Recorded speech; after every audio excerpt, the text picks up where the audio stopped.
So I've got a presentation here called Lend Me Your Ears. Lumen is essentially an eye tracking company. We measure visual attention, and that's what we're really famous for. So it is quite a stretch to do ear tracking, mainly because ear tracking doesn't exist. So this is going to be quite an exciting step into the unknown for us. But I think there's some very interesting learnings about that I can share today. So Lumen's business, we're in the business of understanding the behavioural metrics of attention, and then understanding how that influences action. Attention is an extremely complicated and much contested subject. There is no one right definition of attention.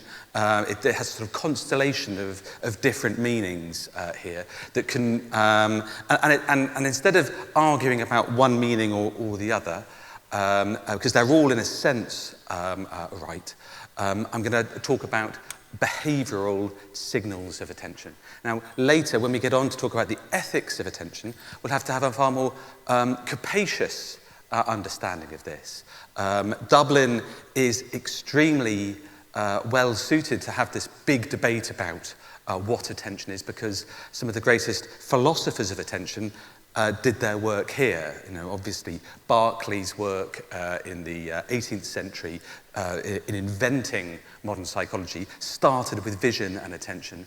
And then at the other end, you know, Iris Murdoch, who was born in Phibsborough, just on the other side of the river, has sort of helped us understand the ethics of a broader conception of attention there. And we'll come on to that, but I want to be really quite specific to talk about visual attention and audio attention in the world of advertising and how that relates to action.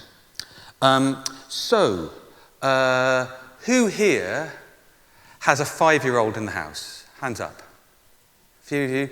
Who here has been 5?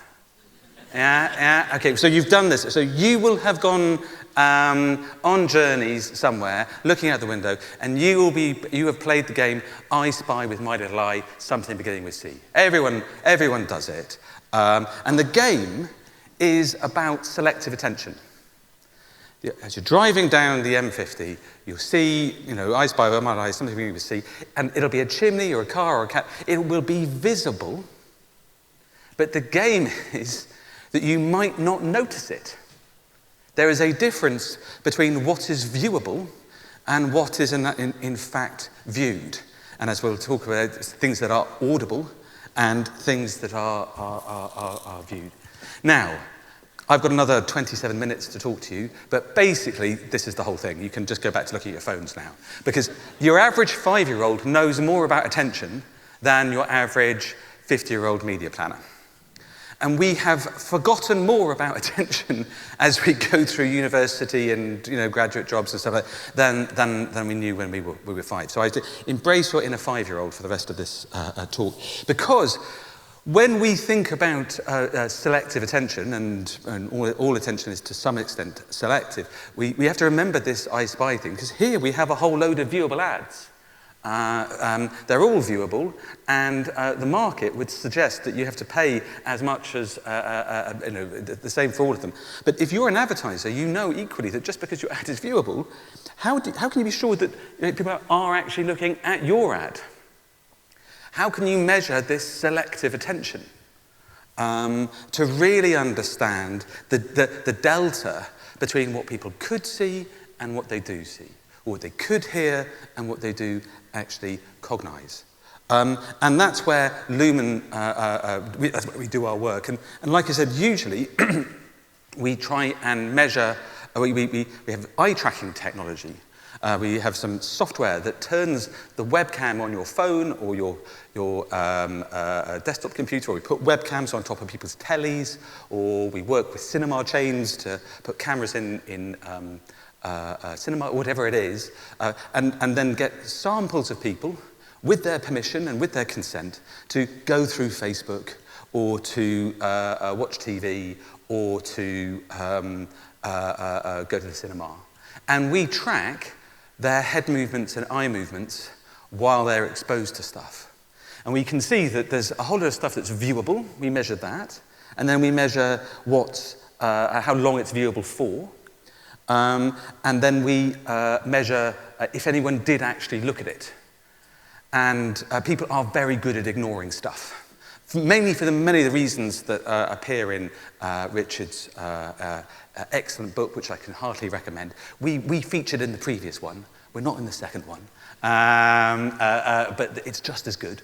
People are very good at ignoring stuff visually, and as we'll see in terms of audio a little bit, and then how long they looked at it for. And that's sort of what it is. So what I wanted to do was just quickly take you through some of this data here about, and this is mainly UK and US data all blended together here. But the first thing to say is you will see the dotted lines here are ads that are viewable according to the Media Ratings Council standards, the MRC standards. These are technically viewable ads. These are the ads that you're definitely paying for as an advertiser. And then the dark blue bars are whether or not people actually looked at these things. And there's a couple of interesting things here. I know we're at a radio centre thing, and we'll have the radio data in a second, but and I don't want to slag off any other media, but I think it's quite interesting that TV, only 80% of the ads are even viewable. And you go, how could that be? When we saw this data initially, thought, oh, bloody hell, the technology's gone wrong. Or, no, what's happened is that people get up and go and have a cup of tea during the ad break, or they fall asleep. And our cameras were picking up the fact that even though the ad was playing, sometimes there isn't someone in the room conscious to take in the ad, and that doesn't really count as being viewable. Or, weirdly, for a social network B here, 54% of the ads, do you see in the middle? 54% of the ads are viewable, but 72% of them get looked at. And that's even more worrying. Oh, God, we really screwed this up. But in actual fact, what we're seeing there is that on many social networks, people are scrolling so quickly as they go through. The ads appear on the screen, but not for long enough to be, technically speaking, viewable. Which again tells you something very, very important, that about well, you can see the next thing about how long people are looking at these things for. And your average TV ad will get around about half the time, a bit more than half the time, people will be looking at it, and the other half the time, if you're anything like me, they'll be looking at their phone or whatever. So people don't spend all 30 seconds looking at ads. Yeah. But on Social Network B, you can certainly see that on average, the time spent with these ads is less than a second. And that's because people are just glimpsing these things. Now, there's a distribution. Sometimes people are looking, there's 5 or 10% of people who really, really engage. But the vast majority of these things just flit straight past there.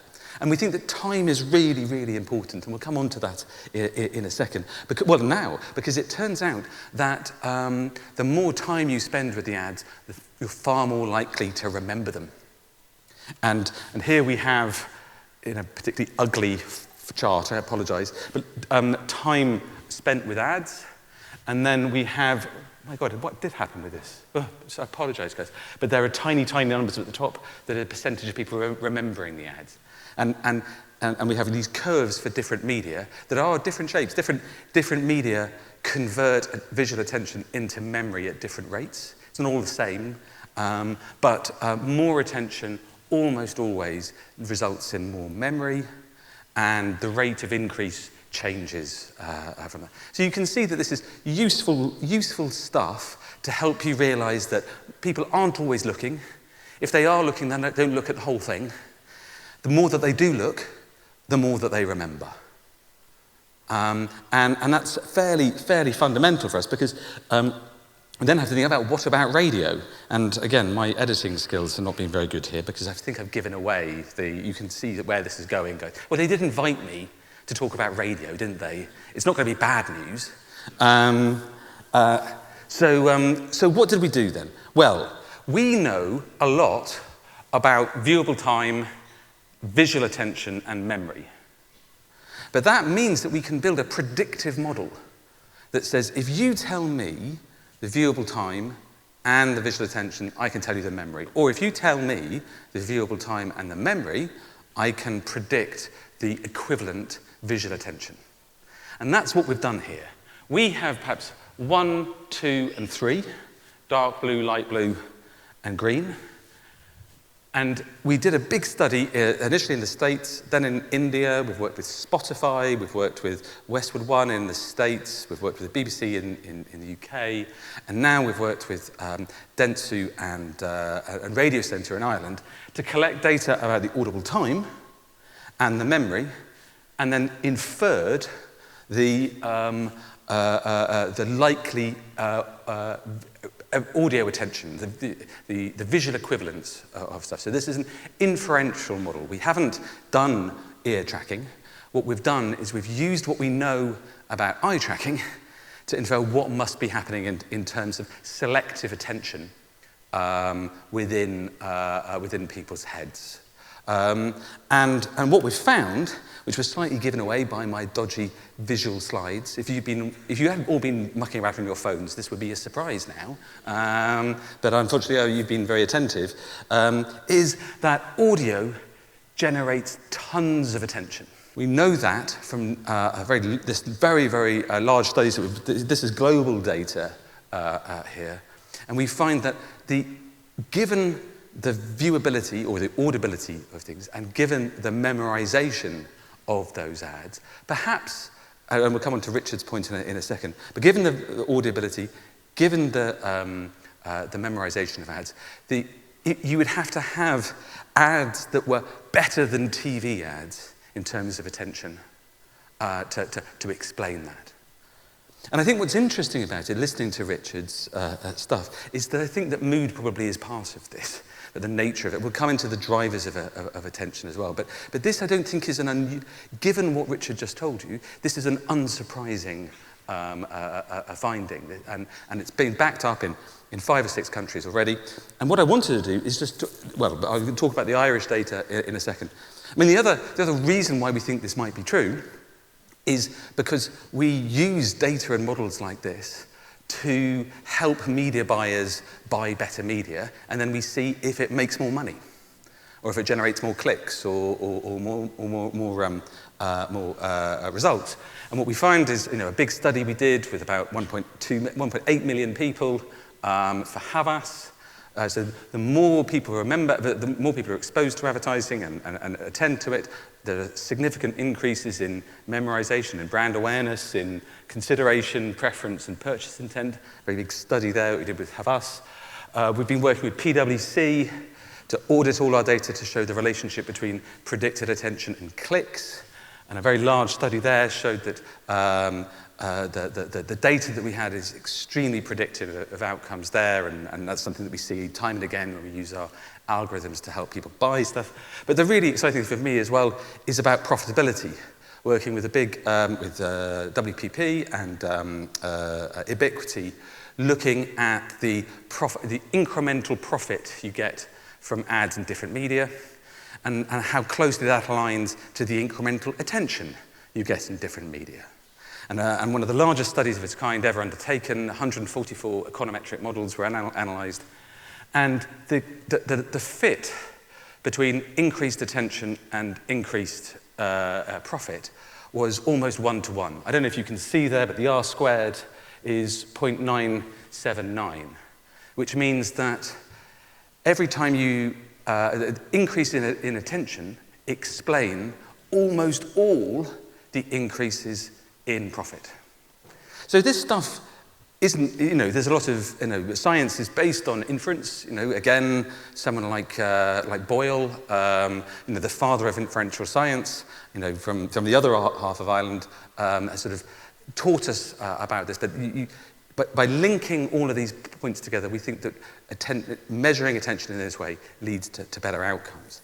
And that means that we can then stick this into planning tools. I know Dentsu's got a lot of shouts out today, but lots of the big agencies use our data to stick these into planning tools, and then we can turn them into media measurement and activation. But I mentioned these things because we wanted to work with Dentsu and Radio Centre to try and understand the impact of audio advertising in Ireland versus everything else that's there. So we set up a large additional audio study in Ireland. And I'd like to shout out especially to Anne McNamara at Dentsu, Dublin, and Amelia Wallace from Lumen, who's based in Dublin and is here to talk to you today. She's back over there, waving there. So, but those ladies are the godmothers of this project. We wanted to understand, does Irish radio match these global norms? And how does Irish radio compare to all the other media that we know? And so we set up an Irish-specific test to work about audibility and memorization and then inferring the attention data to build an Irish predictive model of attention. And we worked with a whole load of brands here and have sort of melded the results. But, so what you'll see is the average results for all of these brands. Now, the first thing to say is that Irish radio seems to do even better than the global norms. And that's significantly better. The only other study that we've seen this sort of thing is in India, where we've seen similar sort of local, and one of the reasons why we think that might be is because of sort of localization. I'll come on to that. But the first thing to say is, obviously, you guys in this room are doing something right. Not only as radio good, but you know how to make a good radio ad as well. And we'll come on to what you might know that other people can learn in a second. But having understood the amount of attention that Irish radio ads are getting and comparing that to all the other media, the first thing that we wanted to do with Dentsu is put a price on that. How much you're paying per thousand. What we have here is the attention per 1,000 impressions. And then in the yellow line, we have the cost per 1,000 impressions. And you can see that sometimes the yellow line is above the bar and sometimes below. And you combine those two things together, and then you can work out the cost of attention. And what I think is really interesting about this is that this is how you can compare between media. And you can see that some of the more traditional media, and especially radio, are what you might call attention bargains. They're very, very effective ways of getting people to notice and remember, but they're very, very cost-effective ways. And other media that shall remain nameless because it's, comparisons are invidious here, are perhaps less of a bargain. I think that's the nicest way of saying that. So that's the first thing to say. And then secondly, when we did the tests and stuff, we found that the ads that appeared on radio were far more memorable per second of attention than other media. And again, this is slightly extreme data here that we thought with, but I think perhaps some of the things that Richard, this is a very well curated, I didn't know what Richard was going to say, but it's very well curated. He really has set this one up well, hasn't he? About the power of memorization there. So I'm coming towards the end of my talk here, but it does beg a question, which is, why did the Irish ads do so well? And you could posit that perhaps it's just Irish people, everyone's kissed the Blarney Stone, and therefore presumably, it's a terribly oral cult, all of that sort of bullshit. My mum comes from Armagh, so I don't think there's anything unique about the way that Irish people listen to the radio. I don't think it's about that. I think instead, it's probably because of localization. So in the ads that we tested, consistently, there wasn't a single American accent or English accent. They're all Irish accents, and often very localized to the area. And we found some interesting research actually done by another agency, Spark Media, to look about the localization of accents to make sure that you're using Kerry accents in Cork, or you're using Donegal accents in Ulster, or making sure that you have, even within the island of Ireland, there's such diversity, making sure you have very localized creative can be tremendously important. So all of the ads that we saw were extremely local in their delivery. All the ads that we had mentioned very, very local issues and local insights. None of them with a sort of great grand pan-European global creative, but they were all local creative, and we find that that has a big effect when it comes to impact. And then crucially, all of the ads tested were developed by local Irish agencies, rather than, as is so often the case for TV and for internet advertising, that it's a global copy that's been sort of cut down or repurposed. And so I think that there are some really good reasons why radio is like that. I'm sure on the airwaves right now, there is an AI company out there trying to push out globalized stuff and just stick it into an Irish accent. I'm sure that there's going to be something in that. That's probably better than nothing. But I think the evidence here that we have is that it's the success of the 10 or 20 ads that we were testing were dependent on local, insightful, creative people doing their work there. Because we do know that creative is tremendously important. In the models that I've been showing you and the impact that they're having, all I'm measuring here is the average of all of the ads that we've ever tested and the models that we've brought. It's a sort of measurement of the box on the screen, or the slot of air that the radio station gives to you there. But we know for a fact, and I think this Irish data has confirmed, that creative gives you an enormous multiplier effect. The media stuff, understanding the attention you get by media, might help you get a fair share of attention. You're probably wasting lots of money on lots of media and at the moment, and you're not charging enough, or you're spending too much money on stuff at the moment. But different media, different ad units, understanding the attention that they generate will give you a fair share of attention. But once everyone's got this information, you might think that the market would be economically rational and there would be no differentiation. But that's not true.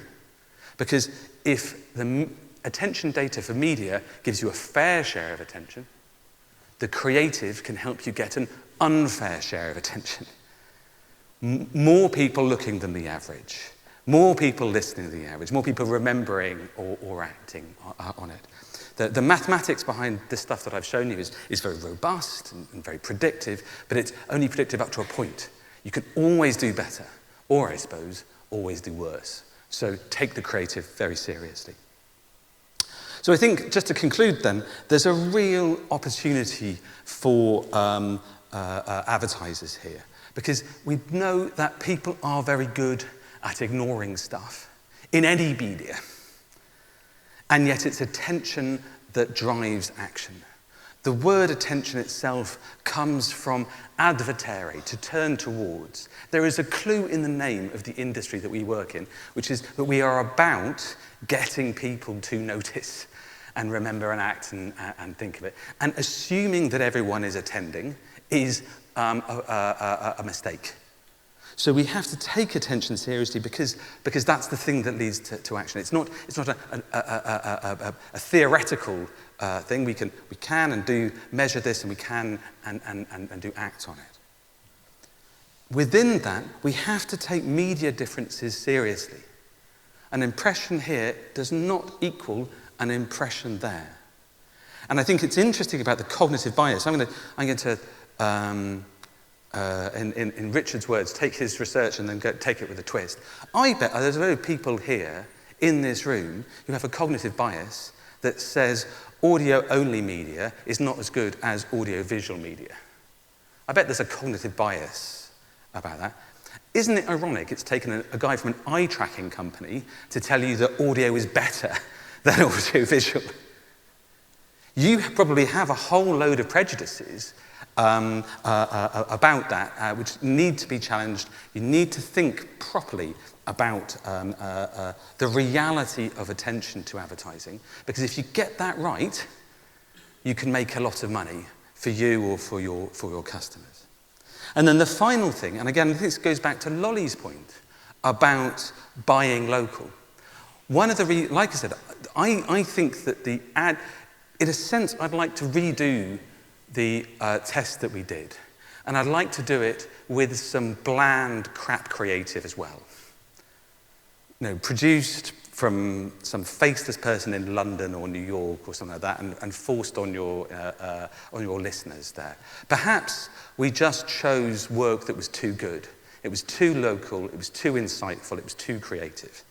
I wouldn't go out there and say radio is there's something, you know, in the water that means Irish people listen to the radio. I think it's about the creative. But the learning from that is to take the creative seriously, and especially take local creative seriously. You know, there is a tendency to think that AI is going to make our life easier by taking that burden of the creative away from us. The burden, that's the job. That's what we're trying to do. And humans are much better at understanding humans than AI.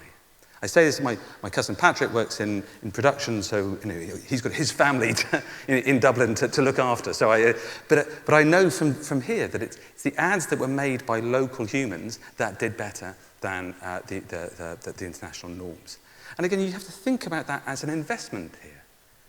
Yes, you can probably save some money by AIifying creative, but if the ads don't work as well, how much have you saved? You know, you can buy crap if you want, but don't complain when it doesn't work. And I think it's probably cheaper in the long run to make something worth listening to, rather than spend money on ads that are not adding anything. I'm going to conclude, though, because I knew that Lolly was speaking, so I just wanted to finish with one final thing, which I think might go into our discussions about. We've talked about a fair and unfair share of attention as a sort of commercial relationship, but I do want to say again, though, that this concept of attention, this world of the attention economy, of the social dilemma, is a much broader thing. We've obviously, attention has value, economic value. But anything that has value also has questions of values.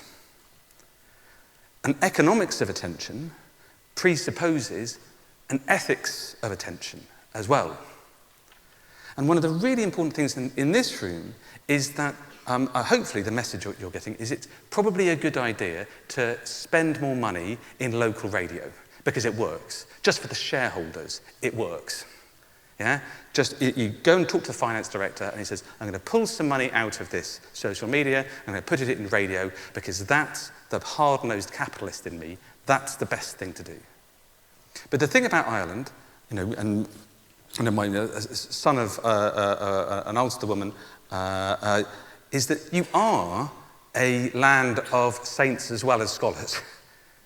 You know, you give more per head in charity than any other nation in Europe. You're a very deeply moral nation, and you were about to throw away the free press.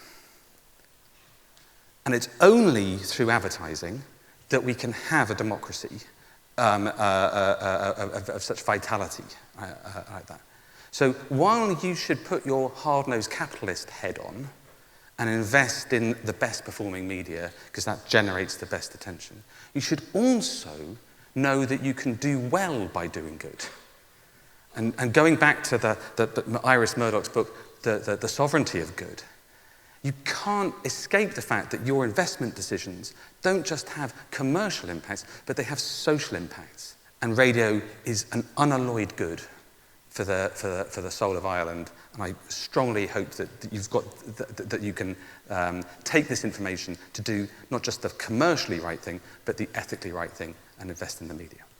Thank you very much.